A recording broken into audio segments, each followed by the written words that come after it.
This is a global emergency. Important news and information to follow. We're going to talk about military tribunals, military police arrests of deep state traitors, and the potential lockdown of the United States under a declared national emergency. And I'll also explain why these are steps that must happen, that we should all support happening in order to save this republic from deep state traitors who are right now carrying out or attempting to carry out a political coup, an illegal, seditious coup to overthrow this country and nullify the outcome of a democratic election. I'm going to mention some of the documents here. We've got Nancy Pelosi, Chuck Schumer, Senator Schumer, Adam Schiff, and Mark Warner having signed a letter now admitting that they are traitors to America, and they are calling on the FBI and the Department of Justice to defy the United States president in order to cover the deep state's criminal activity and keep it hidden from public scrutiny. So we are calling for the arrest of those individuals and literally thousands of others. What I'm going to bring you here right now in this video I think it will blow your mind. I think it will open up your understanding of what's about to happen, and also why you should support this lockdown of the country, which some might call martial law. So what exactly is martial law?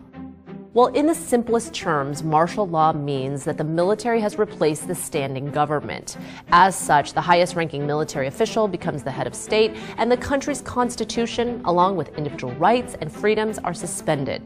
Martial law is usually a response to a malicious, corrupt, or inefficient government and is imposed after a coup d'etat or political uprising. He's the deputy attorney general under Jeff Sessions, who might be a brain-dead zombie at this point. We're not sure if he's even conscious. We have no idea. He's not present in this world. Is not doing anything. So Rod Rosenstein is running the Department of Justice, and he is using it as a weapon to try to carry out a political coup. Rod Rosenstein is one of many deep state traitors who will be arrested and tried with treason or sedition or some similar crimes and may spend the rest of his life in prison. But and by the way, there are thousands of these people. But how do we get there from where we are now? Well, it turns out that President Trump is, they say he plays 4D chess, right? He's already many moves ahead of the deep state. And all of this has been planned for such a long period of time. Trump is so far ahead of the deep state in this. And this executive order, as you will soon see, lays the groundwork for the criminal arrest and prosecution of Hillary Clinton, Barack Obama, and other deep state traitors, including James Comey and Loretta Lynch and many others, and Andy McCabe, even John Brennan, and so on. First of all, he declares a national emergency, and this national emergency has been in place since December 20th of 2017. And here it is. Here's the paragraph. This is President Trump. I therefore determine that serious human rights abuses and corruption around the world, again, the word corruption is key here, constitute an unusual and extraordinary threat to the national security and autonomy of the United States. And I hereby declare a national emergency to deal with that threat. Boom! Why does that matter? A couple more reasons. Stay with me on this. If you continue to read this executive order, it specifically talks about government corruption and the misuse of government resources to aid enemies of the United States. And that those are the people who are going to be essentially arrested and prosecuted and held under military tribunals. Specifically, Hillary Clinton, what did she do? She arranged for the sale of uranium to Russia-linked corporations. It's the Uranium One conspiracy, but it's a true conspiracy, where she and James Comey and Robert Mueller and others, even former U.S. Senator Harry Reid and Barack Obama, they all conspired to sell a strategic supply, a resource that's used in nuclear weapons and nuclear energy, uranium, to sell that out from underneath the United States and put it in the hands of foreign enemies of America, specifically Russia, and then Russia shipped the material to Iran. And then Iran was the recipient of tens of billions of dollars of internationally laundered illegal money that President Barack Obama arranged to have flown into Iran and offloaded on cargo planes, military cargo planes.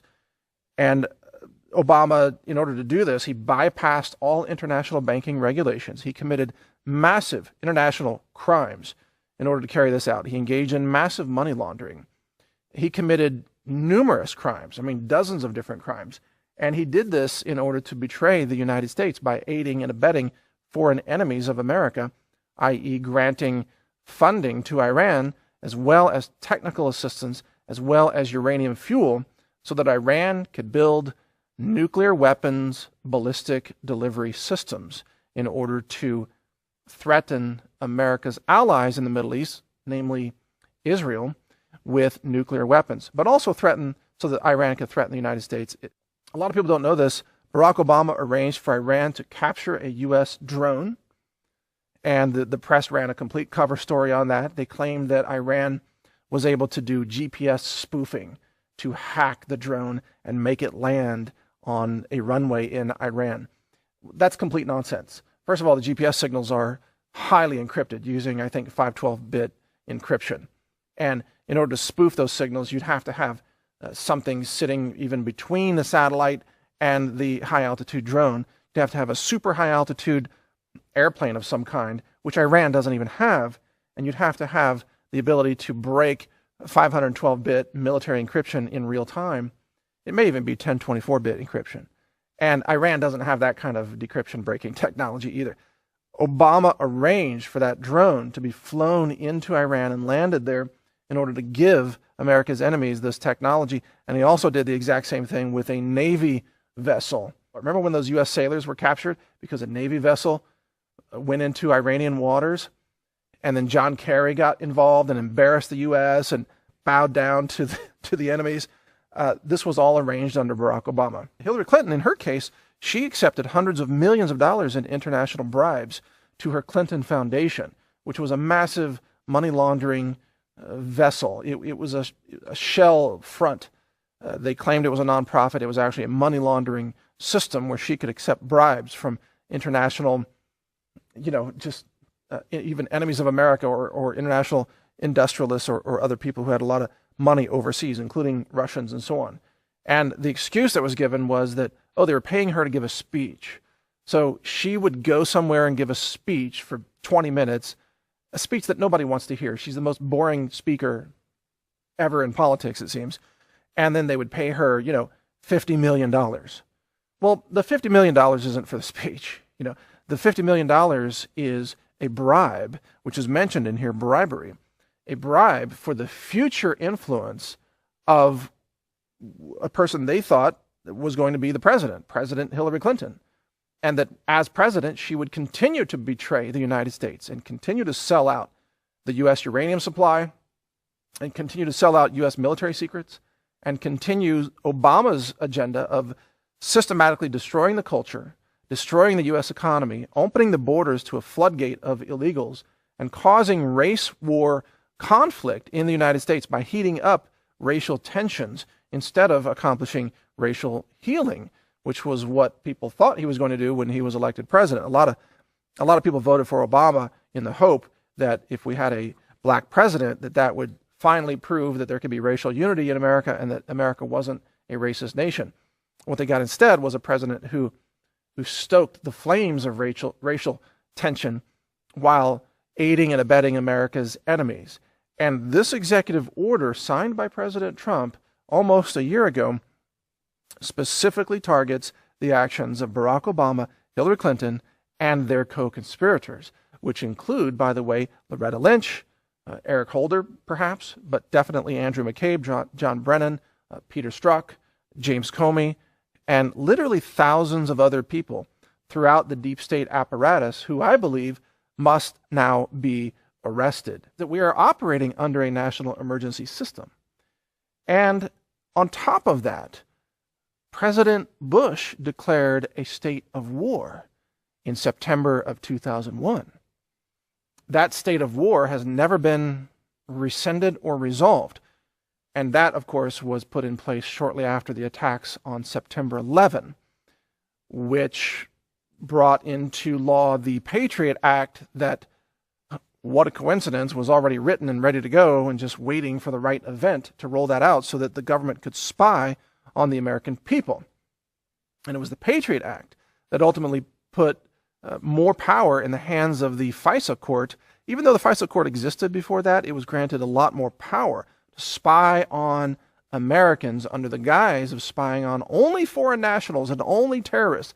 Well, it was Barack Obama and Loretta Lynch and Peter Strzok and James Comey that used those powers granted under the Patriot Act that came out of the 9/11 terrorist attacks to spy on President Trump and attempt to defeat him so that he could not win office, and then to overthrow him through a very carefully planned deep state political coup.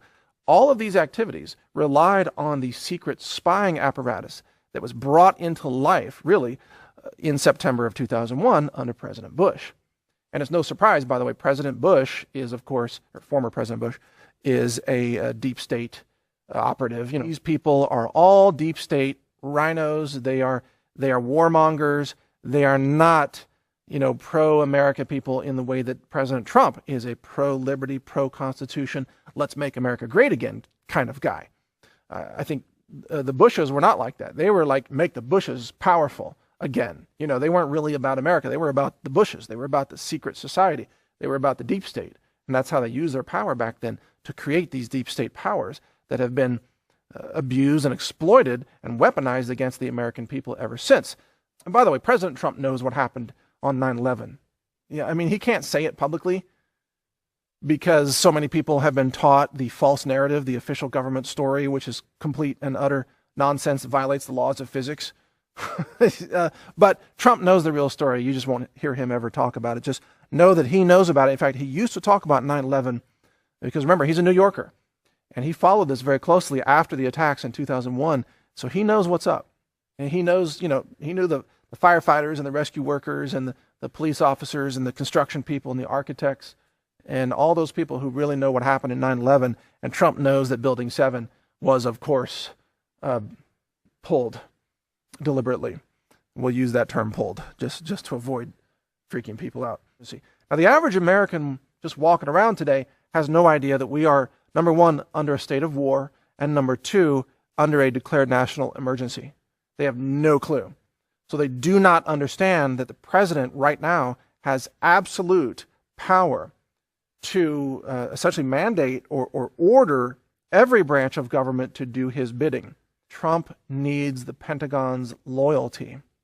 Trump needs the Pentagon in a friendly relationship because Trump plans to call on the Pentagon to deploy military police to make mass arrests of deep state traitors, and also then to hold military tribunals for those individuals. This, when combined with the other executive order that I mentioned earlier, which declares the state of emergency, and then this martial law executive order establishes the ability of military tribunals to arrest and try non-military individuals, i.e.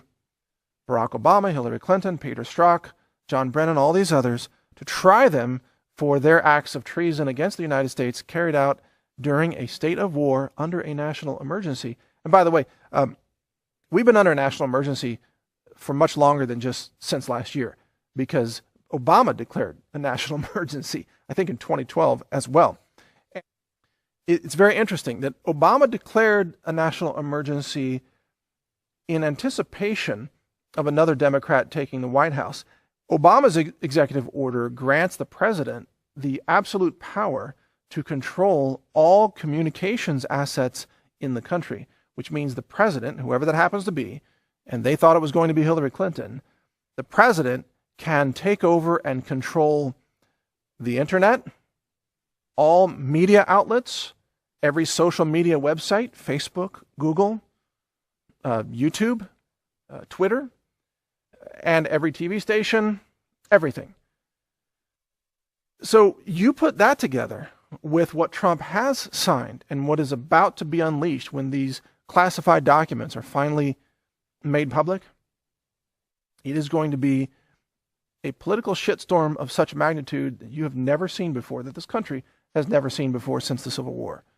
In effect, what I believe is likely to happen, and also what I believe should happen, is the following. President Trump must have Brett Kavanaugh confirmed for the U.S. Supreme Court. He must be active on the court before this plan is unleashed. Once he's active on the court, Trump has that extra buffer space of additional support, because the Supreme Court is probably the only body at that point that can have any kind of a counter to the executive commands of the commander-in-chief operating under a national emergency and a time of war. Once that happens, Trump will perhaps initially call for the mass firing of individuals inside the FBI and the DOJ who are blocking his release of these classified documents. Once the documents, and he will fire however many people it takes to get to somebody who will release the documents. Once the documents are released, what happens is there's this mass reaction across the independent media. The left-wing media will try to cover it up because it's going to expose massive treason and treasonous complicity on the part of the left-wing media itself. There will be journalists who will be arrested.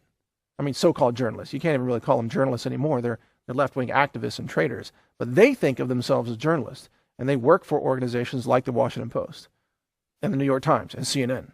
And some of those people are going to be arrested, as they should. Because they're not even journalists. They are seditious traitors who are trying to carry out a political coup, and they are complicit in the deep state's effort to try to carry out this coup. And they have deliberately, they know that the Russia hoax is fake. They know that it's all a hoax, but they're going along with it anyway because they are traitors, and they're carrying out acts of treason in a time of war, in a time of national emergency, treason against the United States of America. Trump will have them sooner or later arrested, potentially by military police, and held for trial under military tribunals, which has been, again, confirmed by this more recent executive order. So once the documents come out, there will be a massive, massive reaction, and you will see members of the independent media and the conservative media then calling for mass arrests of individuals. And it is this widespread calling for mass arrests that will trickle into the Senate, and it will trickle into the House, and it will trickle into the public consciousness. And it is from that enhanced public consciousness that Trump will be able to order the arrest, the military arrest, and the military trials of these individuals. And there are thousands of them who have committed treason against the United States of America, because once the records come out, it is just like clockwork. The public will be astonished.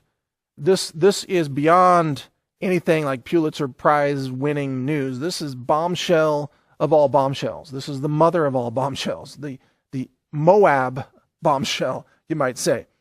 This is the biggest political scandal in the history of our nation.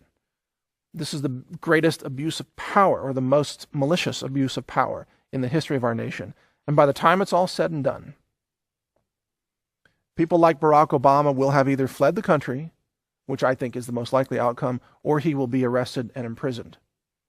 And people like Peter Strzok will probably be arrested and imprisoned. And people like Andrew McCabe will be arrested and imprisoned. And during this time, this is important to understand. This is obviously very compelling information that you need to know. During this time, the minute that these documents come out and you start to hear public calls for the mass arrests of these treasonous, seditious actors, deep state operatives, the left is going to go insane. The left is going to essentially attempt to invoke mass national chaos. This is, I think, Rule 5 of Rules for Radicals. I think it's Alinsky, right? Is to cause mass chaos. And they will call for bombings, they will call for arson, they will call for mass shootings. There are left-wing groups such as Antifa and Red Guards who will be handed orders by the Democrat Socialists of America, probably, or other communist-leaning deep state officials and ex-officials such as John Brennan, who is a communist, And that's why Trump yanked his security clearance, by the way. But these radical left-wing groups will be handed these marching orders, and they will be told, here, you go bomb this building, you go murder that Supreme Court justice, you go try to kill Alex Jones, you go, set this city on fire, whatever. I mean, it's going to be insane. Because at that point, they know it's over for them if they can't cause mass chaos. In other words, if due process and law and order are allowed to march forward at the normal civil pace, then all of these left-wing traitors, their entire system collapses, their coup collapses, they go to jail, and the Democrat Party and the deep state are both discredited for a generation. I mean, this is 1,000 times bigger than Watergate ever was. And the New York Times will be completely discredited. CNN may collapse. They may have to shut it down. Nancy Pelosi may end up in prison, and Adam Schiff, I have no doubt that he will end up behind bars. So during this time, President Trump, I believe, will appeal to the people, the patriots of America. And this is really a very important piece of this.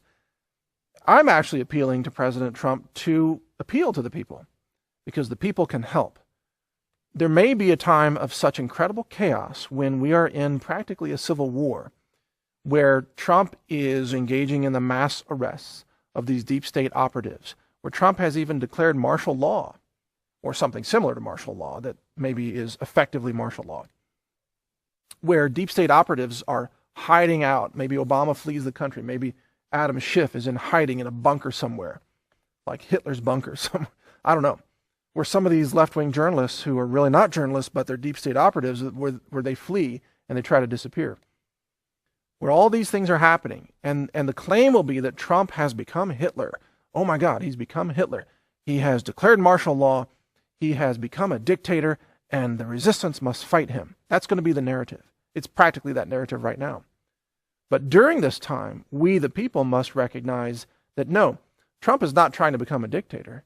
Trump is trying to stop the dictatorship that is globalism and deep state control. Trump is trying to give us back our country. And in order to do that, he is going to have to go through a period of a lockdown, of a military lockdown.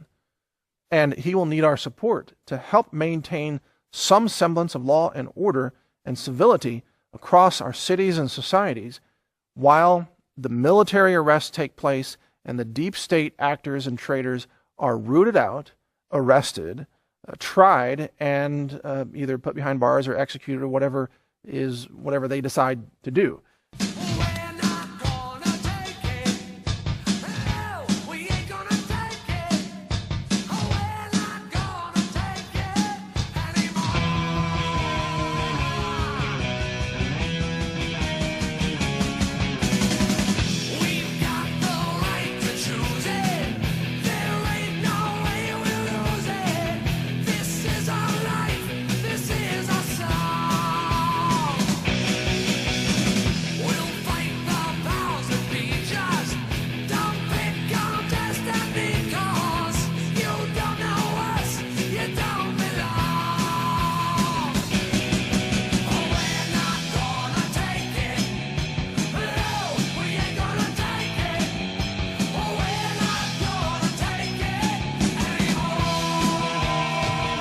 During this time, we, the people, must use our Second Amendment rights to defend our lives and to defend our nation and to defend and support our local law enforcement officers. We must help local police. We must help local sheriff's departments, and we must help maintain civility.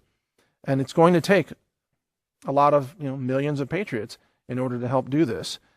While President Trump is getting things done in Washington with the goal of eventually ending the lockdown, restoring things to normalcy, and allowing our elections to continue with an honest democratic system. And by the way, during all of this, Trump must issue a directive of a national voter ID. No longer can illegal aliens be allowed to vote in U.S. elections. They are stealing this country with illegal votes. And so a national voter ID directive must be put in place and must be enforced. And this has to be nationwide. And at the same time, the mayors of sanctuary cities who are protecting illegals, who are committing murders and rapes and other violent crimes, those mayors must be arrested and prosecuted for their complicity in aiding and abetting criminal felons. And even, I think, people like Jerry Brown, governor of California, who has declared California to be a sanctuary state, he must be arrested and tried for his crimes of aiding and abetting criminal felons who are murdering California citizens and getting away with it because of the sanctuary status of that state. So it's not just the deep state traders in Washington, D.C. and Virginia and so on. It's also the traders who run cities, the mayors of cities, even the governor of California in this case. It is so-called journalists who are actually deep state traders who are complicit. They are conspiring with deep state actors like Peter Strzok in order to deceive the American people by abusing and exploiting their power of editorial influence to lie to the American people and ultimately overthrow the constitutional republic that is the United States of America. So the arrests have to take place across the board. We, the people, have to support President Trump during this time. We've got to give him the time and the power to carry out this deep cleaning, this swamp draining activity, which could take a year. I don't know how long it's going to take. Oh, and by the way, I forgot to mention the executives of Google, Facebook, YouTube, and Twitter must also be arrested and tried for their crimes against humanity, their conspiracy and racketeering crimes to overthrow the United States of America through massive election fraud and massive coordinated deplatforming of all conservative voices in order to steal the elections. So Google is guilty. Google has committed massive fraud, massive human rights abuses, and they've committed crimes against the United States of America, and so have the other tech giants. So if you're looking at all the arrests that have to take place to save America and give us back freedom and liberty and a true democracy where only American citizens vote, and where your votes matter, and where elections matter, and you don't have a deep state entity trying to overthrow every election whose outcome they disagree with, then you've got to you have to pursue these mass arrests of all of these deep state operatives and tech giant felons and so-called journalists who are really deep state activists, as well as sanctuary city mayors and so on. It has to be complete draining of the swamp, and the swamp is nationwide. The swamp is everywhere. And even Project Veritas has recently released videos. Kudos to James O'Keefe there, just an extraordinary individual, a true American hero, if you ask me, has shown that even these bureaucrats and government workers inside the DOJ and inside the State Department and other entities, they are all resisting Trump from inside and stealing government resources and using LexisNexis to run license plate searches on their targeted political enemies and engaging in the most outrageous crimes from inside the government. Those people need to be rooted out and arrested. And in order to achieve that, Trump is going to have to be given extraordinary power for a temporary period of time. Again, maybe 1 year. I don't know how long it will take to get this done. Personally, I am more than willing to grant Trump a lockdown status for 1 year to see this republic restored to its intended constitutional, liberty-oriented structure where the American people are back in charge again instead of the deep state and the illegal aliens and the corrupt anti-American governors like Jerry Brown. We have to take back America, and it's not going to be pretty, folks. It's going to require a lockdown. It's going to require mass arrests. And we're going to have to defend our country against the incredible violence of the left, their attempted mass murders, their attempted executions, their attempted violence in the streets. They want bloodshed at that point, you see. They want mass chaos. Every successful communist revolution in world history has been carried out in a time of mass chaos and mass bloodshed carried out by the left. That's what they want. So they will try to use this time to sweep through the country. They will go door to door and try to murder conservatives. They will have hit lists of prominent conservatives to murder. They will have Sean Hannity's home address. They'll have Rush Limbaugh's home address. I'm sure somebody already has that. And they will send out hit teams to try to murder these individuals. And so it is, and Supreme Court justices and so on, only the conservative ones, of course. Of course, Ruth Bader Ginsburg will be spared because she's the hero of the left, even though she's suffering from chemo brain and has lost most neurological function at this point. But that's another story. Kind of like Nancy Pelosi. You ever notice the Democrats are being led by like neurological zombies at this point, and their followers are also kind of cult-like zombies. It's like Night of the Living Dead in the Senate at this point. It's really, you people, you think that you deserve to run this country? It's incredible. So that's the analysis. I don't know if I depicted enough details here, but you're going to be called on, if you're a patriot, you're going to be called on to help defend this nation. And in doing that, I urge you to do a couple of things. Number one, as a civilian, as an armed civilian, your job is not to go out and shoot people. Your job is to maintain peace, to support law enforcement, to support local police, sheriffs, and even National Guard troops, and also government contractors who I've been told are going to be deployed in 20-plus cities across America. Your job is to maintain peace, but also maintain strength for America. So if you're out there, don't go vigilante. That's what these left-wing Antifa people do. They're out there just trying to mass murder everybody. Our job as civilians is to defend this constitutional republic, defend our cities and neighborhoods and communities, and do not initiate violence, but definitely stop violence if the left is committing it. So if someone is walking up to your house with a Molotov cocktail and they're going to throw the Molotov cocktail and burn your house down, do you have the right to shoot them? Well, of course you do. If they are walking down your neighborhood and dragging people out of their homes and shooting them in the head like communists love to do you have the right to shoot them? Absolutely you do. This is not about initiating violence. It's about defending our republic, which we have a right to do. It is described in the Second Amendment. It's there for a reason. This is exactly what it's about. And frankly, I think these upcoming midterm elections have already been stolen by the tech companies with their selective censorship. So the midterm elections should be postponed at this point because Google has committed massive treason, massive election fraud. They've banned all the conservative voices off all the major platforms, including Facebook. So they've already stolen this election. And the media has been pushing all these absolute lies and disinformation, false information to try to steal the election. They're going all out. And this election is already stolen. But hey, maybe the American people get that and they're going to show up in droves and vote out the Democrats, which is frankly what needs to happen. I say God bless America. I say support our president. I say defend your nation. I say drain the swamp.